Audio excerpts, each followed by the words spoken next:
Our topic for today is all about relational database model part 1. Okay, so for today's topic, our objectives is to define terms, to understand the use of supertype and subtype relationships, to understand the use of specialization and generalization techniques, specify completeness and disjointness constraints, develop supertype and subtype hierarchies for realistic business situations, develop entity clusters, explain universal data model, describe special features of data modeling project using package data model. Okay, so first is we have here supertypes and subtypes. Okay, so this uh, we have here enhanced ER model. Okay, so this is an extension of the original ER model. It introduces new modeling constructs to represent more complex relationship and entities. So we have here first, we have the subtype. So when we say subtype, we have here a subgrouping of entities within an entity type. Okay, it has a distinct attributes that differentiate it from other subgroups. As well, supertypes, we have here also supertype. So a generic entity type that has a relationship with one or more subtypes. It represents the common attributes shared by all subtypes and attribute inheritance. It is a subtype entities inherit the values of all attributes from their supertype. Okay? An instance of a subtype is also considered an instance of a supertype. Okay? So, example, let me give you an example. So, you consider an entity type of a person. Okay? So, this entity type can have subtypes like students, uh, employee, and customer. Okay? So, all these subtypes are common attributes like have common attributes or shares common attributes like the name, address, and contact number, which are all inherited, okay, or which are inherited from the supertype person. However, each subtype also has its own specific attributes. So, like for example, uh, for the student, so naa siya specific attribute like student ID. Okay, for employees, yung specific attribute is employee ID, and the customer iyahang specific attribute is customer ID. So we have also here the benefits of using supertypes and subtypes. First one is to reduce redundancy. Second, improves data integrity. And third one is enhance flexibility of all entities in our relationship diagram. Okay, the next one is we have here a figure of basic notation for supertype and subtype. Okay? So, we have here relationships. Kita niyo yung mga relationships. So, first one is we have relationships in which only specialized versions participate. Okay? Asam to? Kanitaw na. Relationships in which all instance participate. So these are relationships that involve all instances of the supertype. Okay? All instances. So these are attributes shared by all entities. So these are our entities here or subtype. Okay? Next one is we have relationship in which only specialized versions participate. So these are relationships that involve only instances of a specific subtype. So we have here, next is we have the notation. Okay, so the notation for this supertype and subtype is, it is represented by a kani, si tawag ani, half moon or letter C. Okay, with what else?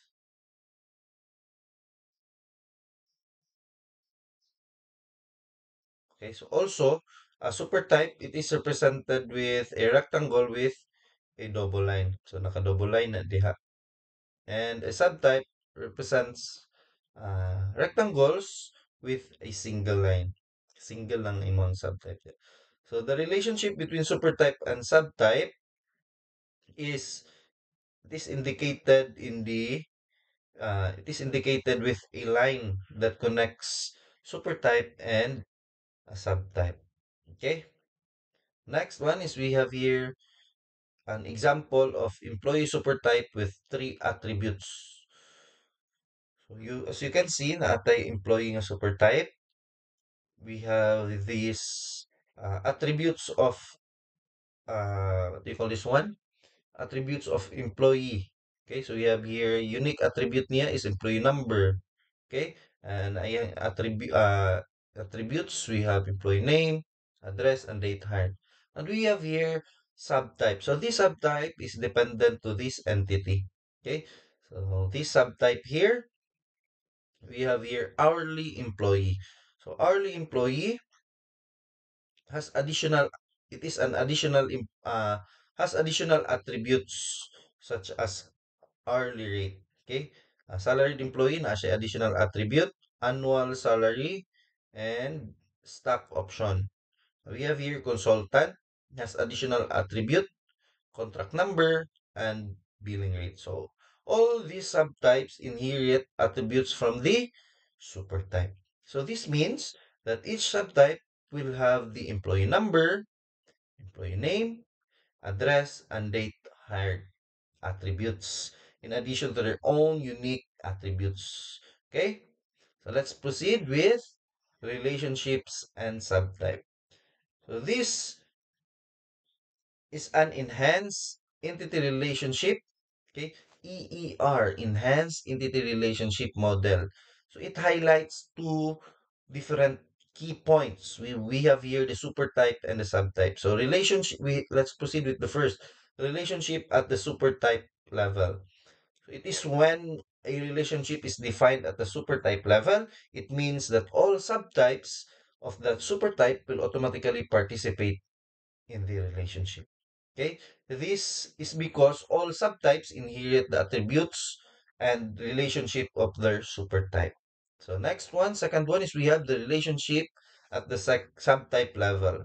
So in some cases, a subtype may be a unique relationship that doesn't apply to other subtypes.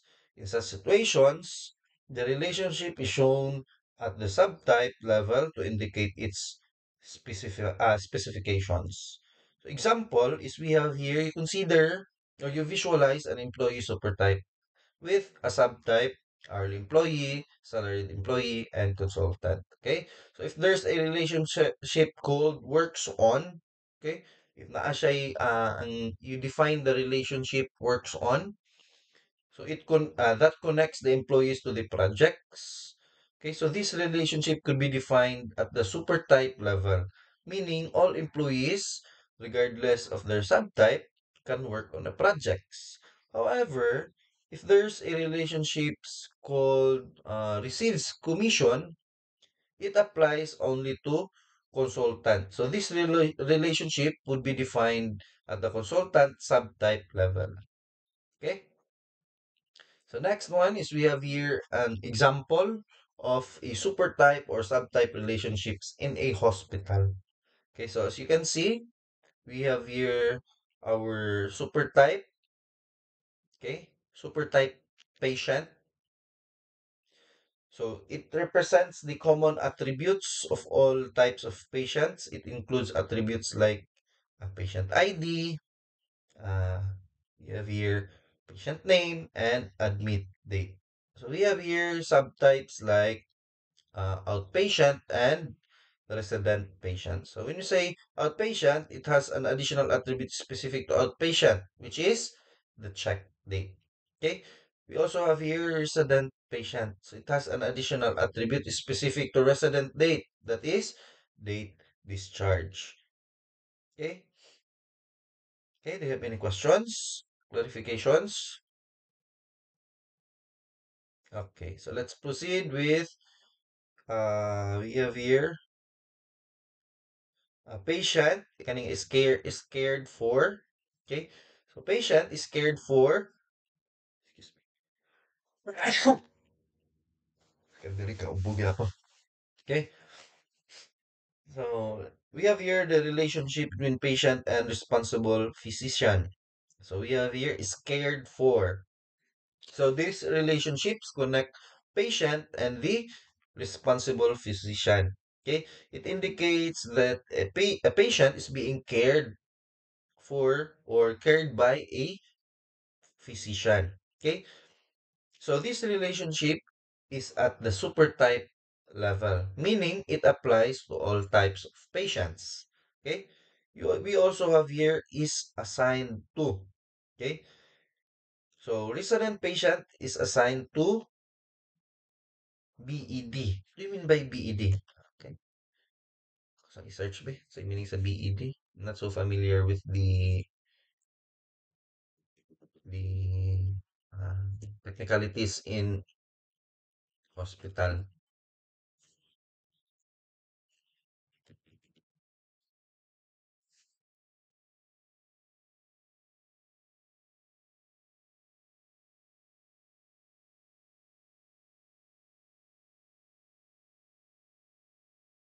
Okay. Uh, it refers to the hospital bed. Okay. So patient is assigned to, we have here is assigned to. These relationships connect the resident patient is assigned to a bed. Okay. So it indicates that a resident patient is assigned to a specific bed or higdaanan. So this relationship is at the subtype level, meaning it only applies to the resident patient. Okay. So we have here an additional explanation that uh, this diagram effectively models the different types of patients in a hospital and their relationships with the physicians and beds. So by using supertype and subtype relationships, the common attributes shared by all patients are captured in the patient entity. Okay? So while the unique attributes for each type of patient are captured in their respective subtypes. So these help to avoid redundancy and maintain data integrity. Okay, so the key points here, we have the patient is a supertype that represents all patient regardless of their type. And the outpatient and the resident patient, uh, these are both subtypes. So it represents specific types of patients with additional attributes. That is, we have here a patient is cared by a responsible physician. And these subtypes here are dependent on this supertype. Okay. And we have also here is assigned to resident patient is assigned to it implies this it implies that assigning to a bed is only uh, indicated with the resident. It is only connected with the resident patient. Okay. Next one is we have generalization and specialization. So when we say generalization, this is a bottom-up approach where you identify common attributes relationships among several specialized entity types. So you can create a more general entity type or for supertype to represent those shared characteristics. And when we say specialization, this is a top-down, okay? Top to down approach where you start with a general entity type of the supertype and break it down into more specialized subtypes. Again, from when we say generalization from bottom to up, when we say specialization from top to down. Okay, so example of this following uh, example for generalization and specialization. So you consider entity type student like faculty and staff. So they all share common attributes. Okay, uh, like name and ID address. So the generalization, you can generalize these entity types into a supertype called person. So the person,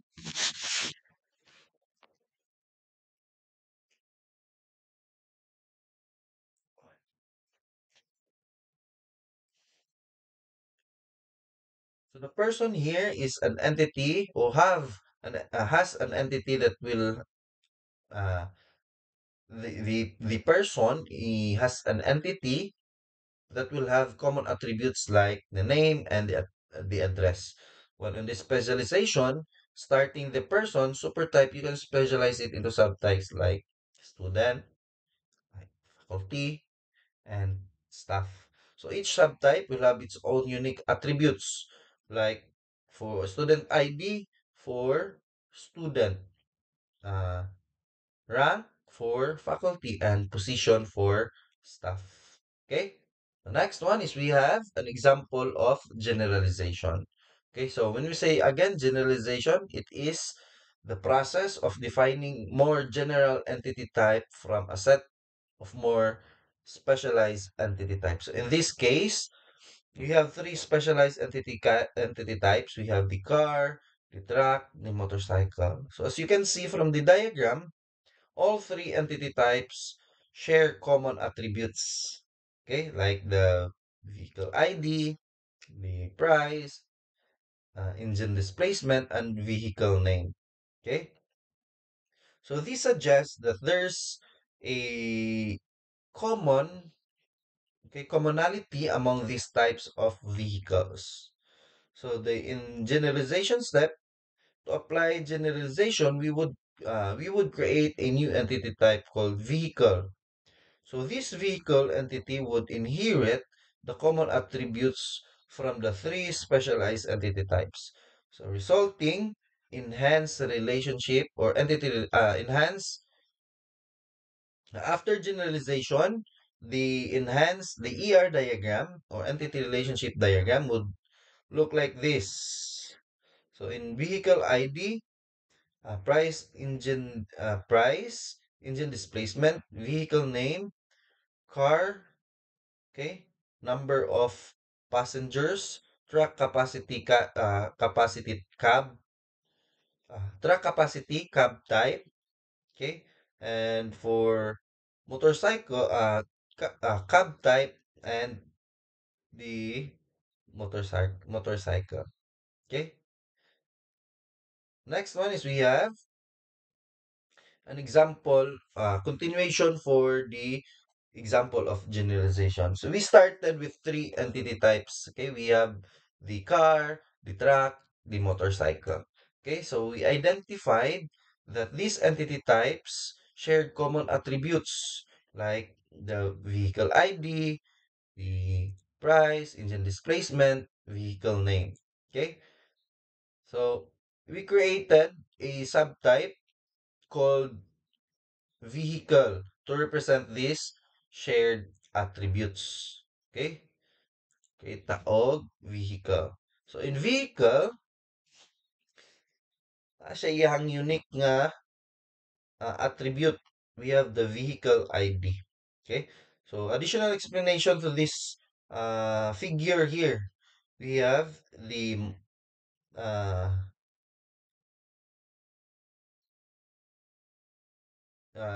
we must include vehicles of all types, including motorcycles, which have no unique attributes or relationships. So motorcycle here is uh,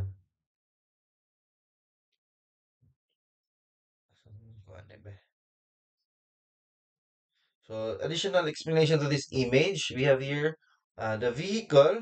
So this image here, okay, kaning marag comment, okay, notes that there is no subtype for motorcycle.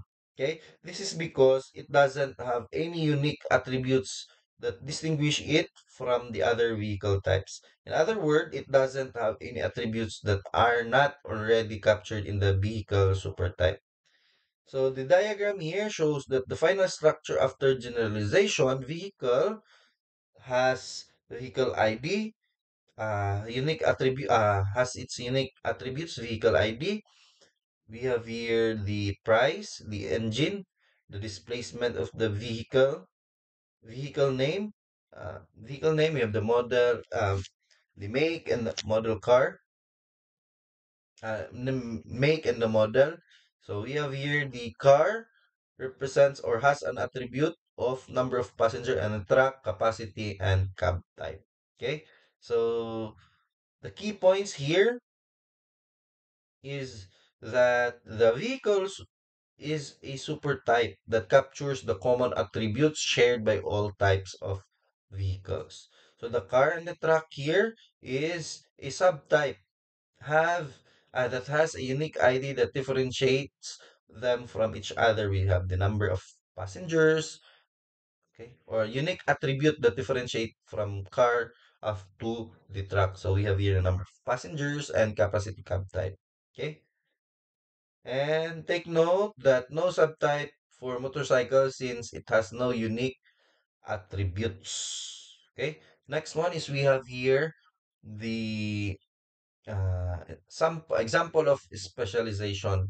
Again, an specialization is the process of defining one or more subtypes of a supertype and forming supertype, okay, from supertype to subtype relationships. So in this case, the entity type part, okay, is being specialized into two subparts. We have here the manufactured part and purchased part. Okay, so we have here the part. Okay, so the part, this is the super type. Okay, it represents the common attributes that shared by all parts, including the description, part number, description, quantity on hand, location, routing number, and so on. Okay, so we have here.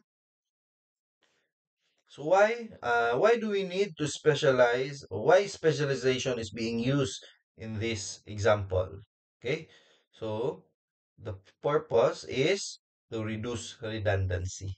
Okay, of course, again, improve integrity and enhance flexibility. The next one is we have here an example, a continuation. So let's just have a recap. Okay, we have the entity part. Okay, kanisha. So we specialize part into two subtypes. We have the manufactured part and the purchase part. Okay, so in the manufactured part, it has a unique attribute, routing number, money. We also have here the purchase part had a unique attribute, which is the supplier, which includes supplier ID. So, muna yung unique attribute si supplier ID. Supplier, which has a unique ID, supplier ID. So, the supplies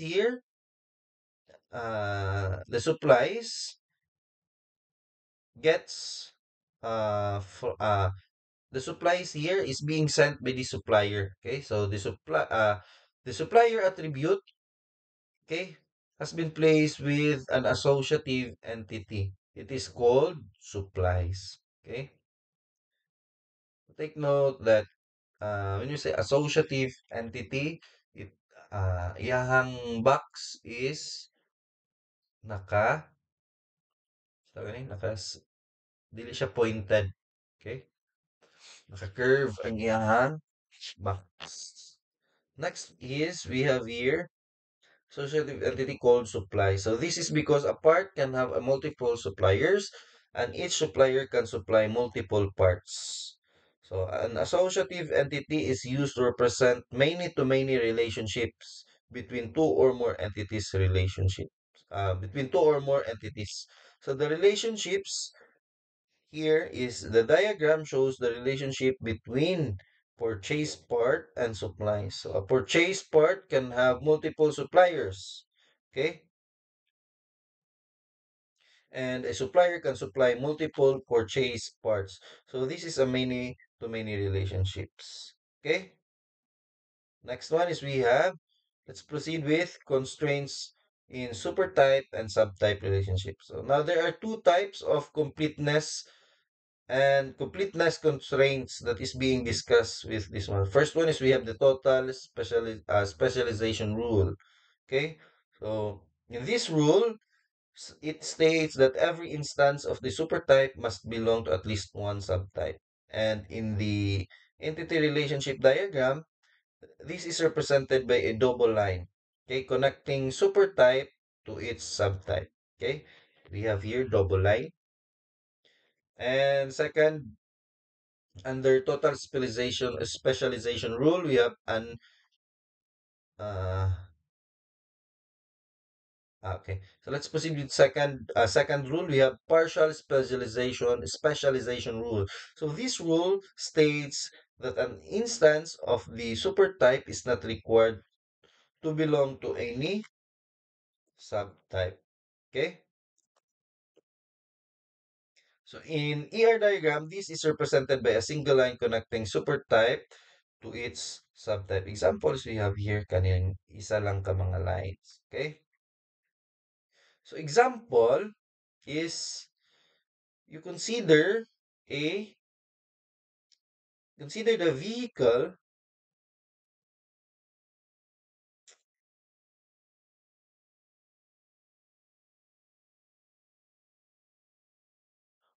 Okay, let's proceed na lang with example of uh the total specialization rule. We are getting double line total specialization rule. And when we say partial specialization rule is this, it is represented by a single line. Okay, so we have here this rule, total specialization rule. So this rule states that every instance of a supertype must belong to at least one subtype. Okay, in an entity relationship diagram, this is represented by a double line connecting a supertype to its subtype. So example, we have here the patient. So the patient supertype has two subtype. Okay, we have the outpatient and resident patient. So it is represented with a double line specialization. Next one is we have here a partial specialization rule. So this rule states that an instance of a supertype is not required to belong to any subtype. So it is represented with a single line. In an entity relationship diagram, this is represented by a single line. Okay, example is we have here the vehicle ID supertype has two subtypes, car and truck. So the single line connecting the vehicle to its subtype, it indicates that a vehicle can be either a car or a truck, but it is not required to be either. So there could be vehicles that don't fall into either category like the motorcycles and bicycles. Okay? So let's proceed with constraints in supertype and subtype. Okay, so we have here two rules for disjointness constraints. So when you say disjointness constraints, we have here whether an instance of a supertype may simultaneously be a member of two or more subtypes. So first rule is we have the disjoint rule. So a disjoint rule is an instance of one supertype can be only one of the subtypes. So this rule states that an instance of the supertype can be only one of the subtypes. In other words, the subtypes are mutually exclusive. For example, a person cannot be both student and a faculty member at the same time. While second one is the overlap rule. So in this rule, it states that instance of the supertype could be more than one of the subtype. In other words, the subtypes are not mutually exclusive. For example, a person could be both student and a part-time employee at a university. So we have here an example of disjoint rule. Okay, so when we say disjoint rule, again, it is an instance of supertype that only it can be only one of the subtype. Okay, it is in other words, subtypes are mutually exclusive. So example here we have the patient supertype has two subtypes, outpatient and the resident type. So we have here a rule. So a patient can be either an outpatient or a resident patient but not both at the same time. Di sila pwede na same. Okay, that is under disjoint rule. And for overlap rule, again, it is an instance that of the supertype could be more than one of the subtypes. In other words, the subtypes are not mutually exclusive. So example here we have part. So we have here the subtypes manufactured and purchased. So in overlap rule, a part may be both manufactured part and a purchased part at the same time, but must be one of the other due to the total specialization. Okay. The next one is we have the constraints in supertype or supertype and subtype relationships. So in subtype discriminator, an attribute of the supertype whose values determine a target of subtypes. So we have here two subtype discriminator. We have the disjoint and the overlapping. So in disjoint, so this is a simple attribute with alternative values to indicate the possible subtypes. For example, if the supertype is employee and the subtypes are the salaried employee and the hourly employee, the subtype discriminator could be a simple attribute called employee type with values with possible values salaried or hourly. Okay, and in overlapping, you say overlapping, this is a composite attribute with subparts that pertain to different subtypes. Each subpart contains a Boolean value to indicate whether or not the instance belongs to the associated subtype. For example, if the supertype is product and the subtype is manufactured product, the purchased product is the subtype discriminator could be a composite attribute with two parts, is manufactured, true or false, and is purchased, true or false, meaning Boolean. So we have here an example of disjoint rule. So introducing a subtype discriminator using disjoint rule. So again, a subtype discriminator is an attribute or supertype that helps determine which subtype an instance belongs to. So this joint rule, it is represented with letter D. Okay? So in this joint rule, an instance or supertype can belong to only one subtypes. So we have here an example. So the employee supertype has three subtypes. We have the hourly employee, salaried employee, and the consultant. Okay? So the values employee type attributes H for hourly employee, S for salaried employee, and C for consultant. Okay? So mo nilahang mga subtype, mo niyahang subtypes discriminator. So let's proceed with the subtype discriminator we're going to use the overlap rule. So the subtype discriminator is an attribute of the supertype again, a subtype discriminator is an attribute of overtype of a supertype that helps determine which subtype of an instance belong to. So we have here an overlap rule. In an overlap rule, an instance of the supertype can belong to multiple subtypes simultaneously. So example here of an image, so we have here the part.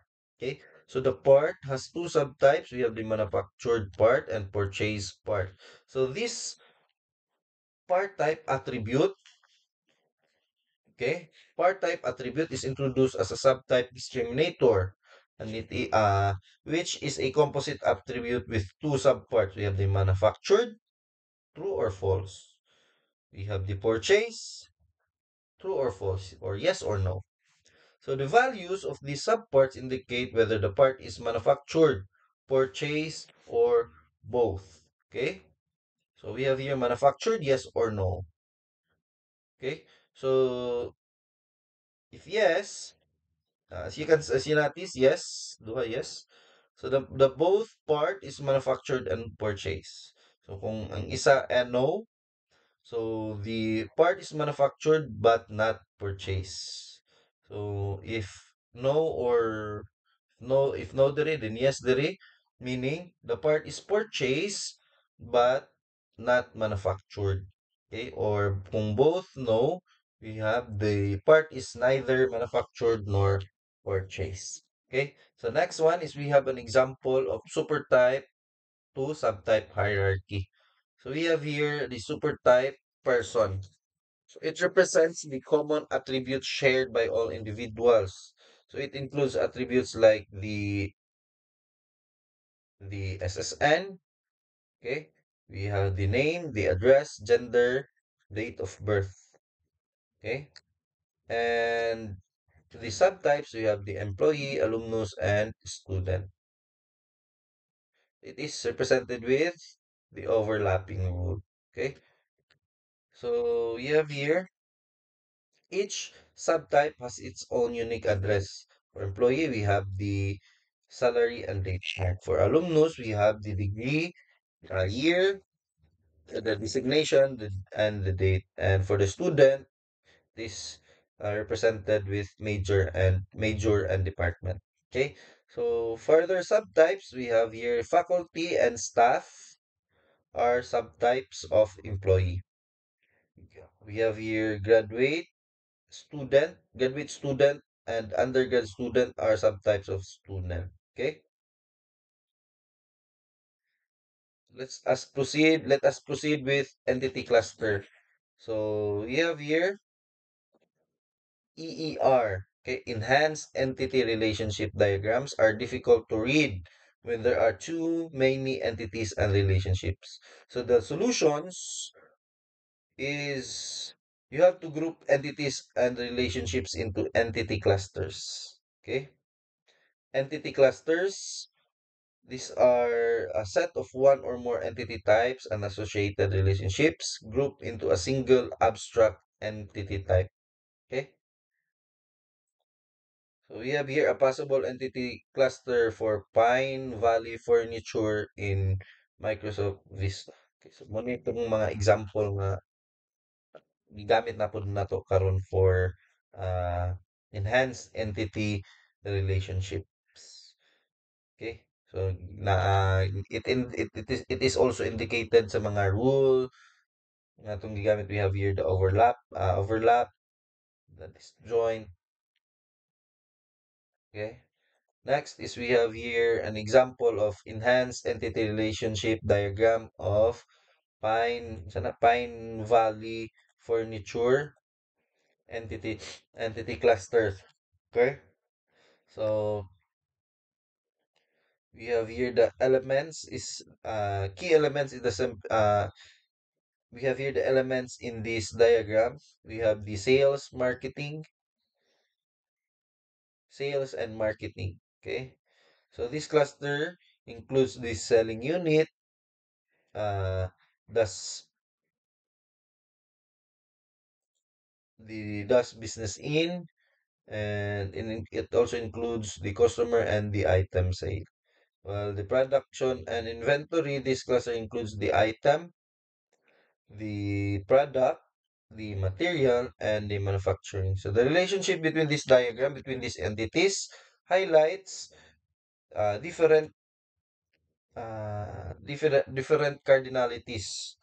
Here, the many to many, one to many, okay, and so on. So next is we have here an example of uh, manufacturing entity cluster. Okay, so we have here work center. So work center, it represents a specific locations or department within the manufacturing facility. Okay, we also have here the employee. It represents the working in the manufacturing process. We have here the skill. So the skill here, we have here the skill. It represents the skill and qualifications required to certain jobs. And we have also a management employee and union employee are subtypes of employee. Okay. So next is we have package data models. So predefined data models, package data models are ready-made templates or blueprint that can be used to create data models. Universal, it could be universal or industry specific. So they can be either general purpose or universal or tailored to specific industry or industry specific. So in universal data model, a universal data model is a generic or a template data model that can be reused as a starting point for various data modeling projects. It is also known as a pattern. Okay?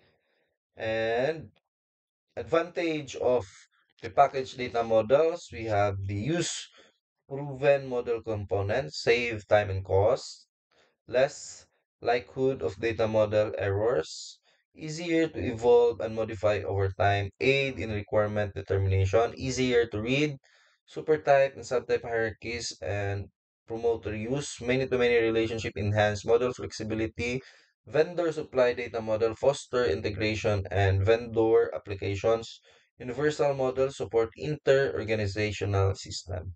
Okay? So that ends my discussion. Okay?